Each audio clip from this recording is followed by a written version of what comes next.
Hello friend, अस्सलाम वालेकुम। Welcome to in my channel. आज का जो टॉपिक है, टॉपिक नंबर 36 है। आज के टॉपिक में हम क्लियर कवर और लैपिंग लेंथ डिस्कस करेंगे। तो क्लियर कवर क्या होता है?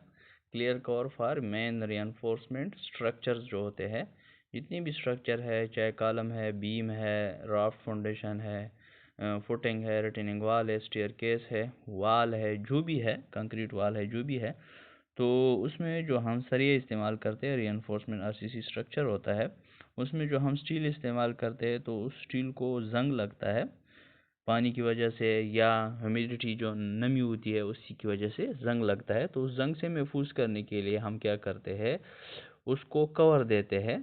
बाज़ औक़ात स्पेसर भी इस्तेमाल करते हैं, तो कंक्रीट कवर दे देते हैं। 1 इंच होता है, 2 इंच, 3 इंच। ये कवर इसलिए देते हैं ताकि उसके अंदर जो इस्तेमाल किया गया सरिया है वो महफूज रहे।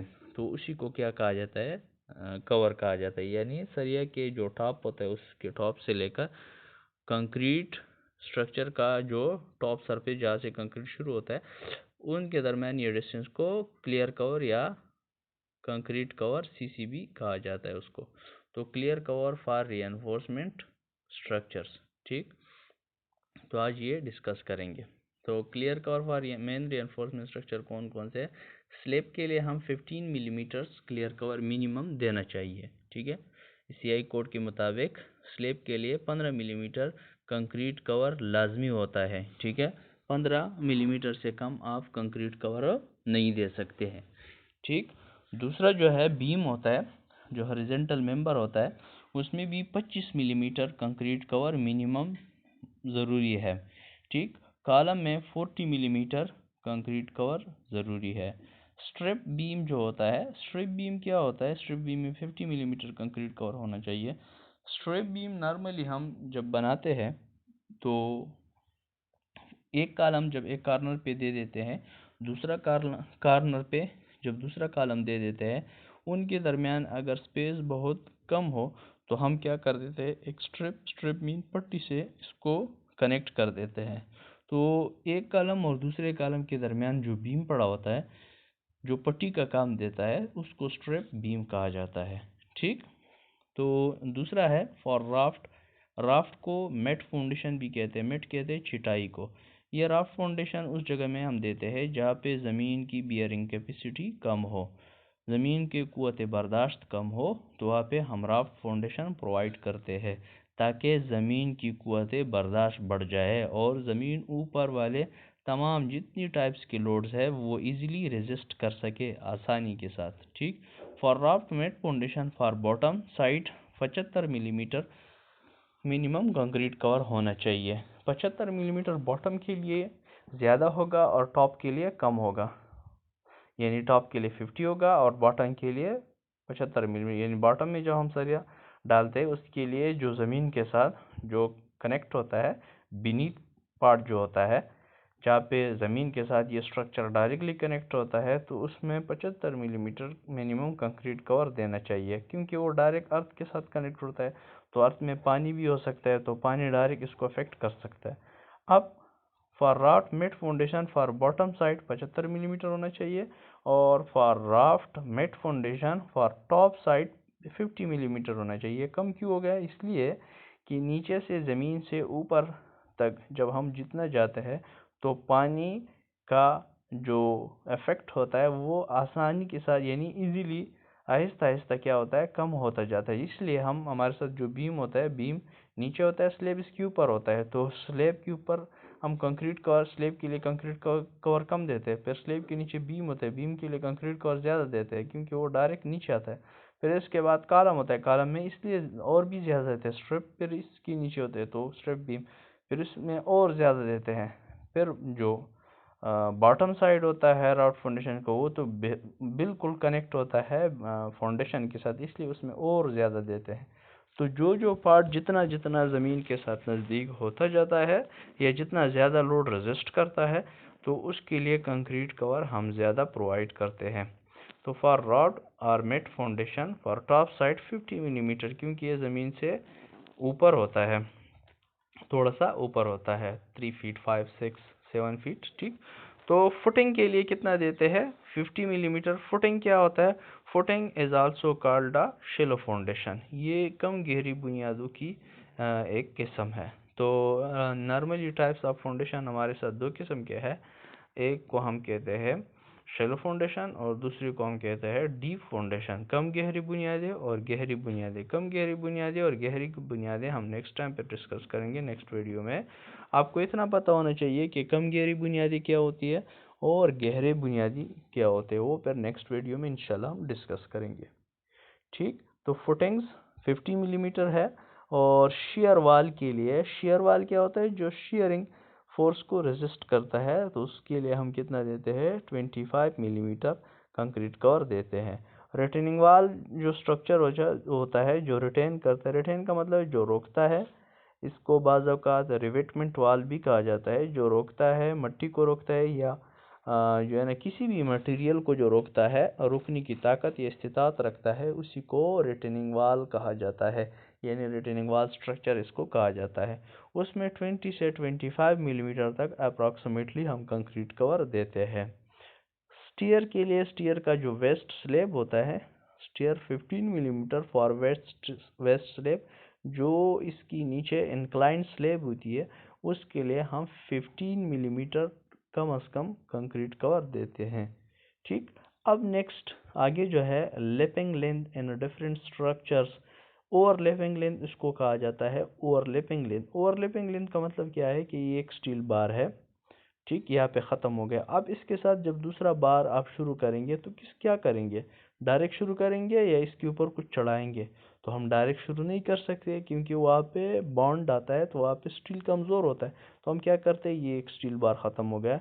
इसके बाद अगर दूसरा बार हमने इसके साथ इस्तेमाल करना है तो इसके ऊपर चढ़ाएंगे।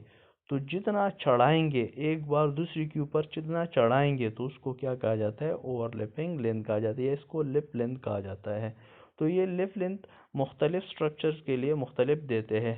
ज़्यादातर जो कंस्ट्रक्शन साइट पे हम देते हैं वो ग्रेड ऑफ स्टील के मुताबिक देते हैं। जिस तरह हमारे साथ ग्रेड ऑफ स्टील जो है 40 ग्रेड का स्टील है, 60 ग्रेड का स्टील है, तो ग्रेड ऑफ स्टील के मुताबिक अकॉर्डिंग देते हैं।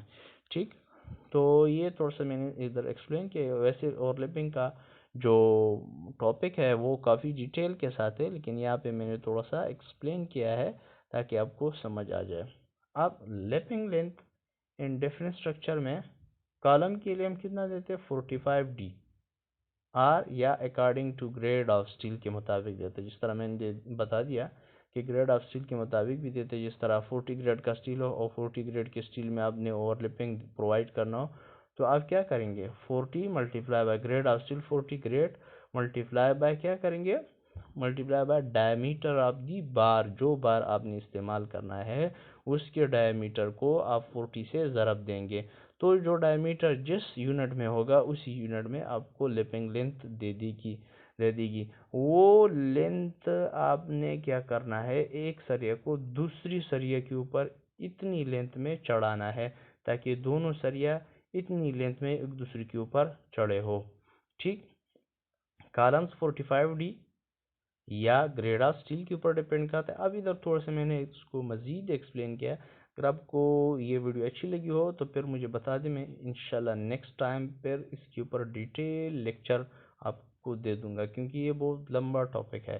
कंप्रेशन में 30D देते हैं और टेंशन में 45D देते हैं। अब D क्या है और 30 क्या है, कंप्रेशन क्या है और टेंशन क्या है। कंप्रेशन जो साइड होता है उसमें हम 30D देते हैं, क्योंकि वहाँ पे ओवरलैपिंग अगर कम भी दे दे तो इतना ज़्यादा ज़रूरत नहीं होता है। लेकिन टेंशन में चूँकि स्टील लोड रेजिस्ट करता है, तो वहाँ पे लोड ज़्यादा आते हैं, तो लोडे जब ज़्यादा आते हैं तो लोडे ज़्यादा बर्दाश्त करने के लिए हमें ओवरलैपिंग भी ज़्यादा देना चाहिए, क्योंकि ओवरलैपिंग की जगह पे स्टील क्या हो जाता है, कमज़ोर हो जाता है। तो उस कमज़ोरी को, उसी स्टील की उस कमज़ोरी को क्या करने के लिए, उस कमज़ोरी को महफूज रखने के लिए, उस जगह को स्ट्रेंथ देने के लिए हम क्या करते हैं, वहाँ पे ओवरलैपिंग थोड़ा सा ज़्यादा देते हैं। अब कंप्रेशन 30D का मतलब क्या है, कंप्रेशन 30D का मतलब ये है कि 30 multiply by diameter of the bar. जो बार में हमने क्या करना है, ओवरलैपिंग देना हो तो उसके डायमीटर को हम 30 के साथ मल्टीप्लाई करेंगे। अगर वो डायमीटर इंच में हो तो जवाब इंच में आ जाएगा, अगर सूत्र में हो तो जवाब सूत्र में आ जाएगा। जितना लेंथ दे देगा उतनी लेंथ में अपने ओवरलैपिंग देना होगा, ठीक है। एंड टेंशन में 45D आप क्या करेंगे, 45D इस्तेमाल करेंगे। बीम्स के लिए 60D, चूंकि बीम ज़्यादा लोड रेजिस्ट करते हैं और ये लोड फ्लेक्सुरल लोड भी रेजिस्ट करते हैं और शेयर लोड भी रेजिस्ट करते हैं। और column only compression loads resist करते हैं। फिर का उसमें भी अकसाम है कि कंप्रेशन लोड्स कितने टाइप्स के हो सकते हैं और किस किस टाइप के लगते हैं, एक्सेंट्रिक क्या होता है, एक्सियल क्या होता है, ये बहरहाल फिर डिटेल में हम आपको डिस्कस करेंगे। जब आप कमेंट कर देंगे कि हमें इसकी समझ नहीं है तो हम इसको फिर क्या करेंगे, डिटेल से आपको बताएंगे कि भाई ये क्या है, कंप्रेशन क्या है, टेंशन क्या है, एक्सियल क्या है, एक्सेंट्रिक क्या है, ये फिर डिटेल से आपको बताएंगे। Beams 60D or according to grade of steel के ऊपर डिपेंड करता है, तो बीम्स के लिए हम 60D देते हैं। और स्लैब के लिए कितना देते हैं, 60D, वही according to grade of steel के ऊपर डिपेंड करता है। नोट, यहाँ पे बहुत इंपॉर्टेंट बात मैंने डिस्कस की है, अगर आप थोड़ा सा देख ले। Note for 36 millimetre diameter of steel bar or more overlapping is not allowed. यानी क्या इसका मतलब क्या है, इसका मतलब ये है कि अगर एक बार हो उसका डायमीटर 36 मिलीमीटर हो या इसका डायमीटर 36 मिलीमीटर से ज़्यादा हो तो उस बार में आप ओवरलैपिंग नहीं दे सकते, वो आपको अलाउ नहीं करता है, कोड आपको अलाउ नहीं करता है। क्यों अलाउ नहीं करता है, इसलिए अलाउ नहीं करता है कि अगर आप 36 मिलीमीटर इसका डायमीटर हो, जो बार में आप ओवरलैपिंग देना हो, 2 बार हो उसमें ओवरलैपिंग आपने देना हो और उसका डायमीटर 36 मिलीमीटर एक बार और दूसरी बार की भी, या 36 से ज़्यादा हो, तो वो बार काफ़ी मोटे हो जाते हैं। फिर उसमें जो हम बाइंडिंग वायर इस्तेमाल करते हैं, बांधनी वाली तार जो हम इस्तेमाल करते हैं, इसको बाज़ औक़ात लोग बेंडिंग वायर भी कहते हैं, ये बेंडिंग नहीं है, बाइंडिंग वायर है। बाइंडिंग का मतलब है बांधना, ठीक है। तो बाइंडिंग वायर जब हम इस्तेमाल करते हैं तो बाइंडिंग वायर इस्तेमाल करने से वो इसके ऊपर इतना ज़्यादा ग्रिप नहीं रखता है, ठीक है। जब 36 मिलीमीटर से ज़्यादा, अगर ये लेस देन 36 मिलीमीटर हो तो फिर उसकी ग्रिप होती है, लेकिन अगर 36 मिलीमीटर, ये कोड कहता है 36 मिलीमीटर से अगर ज़्यादा हो जाए तो फिर हम ओवरलैपिंग नहीं कर सकते।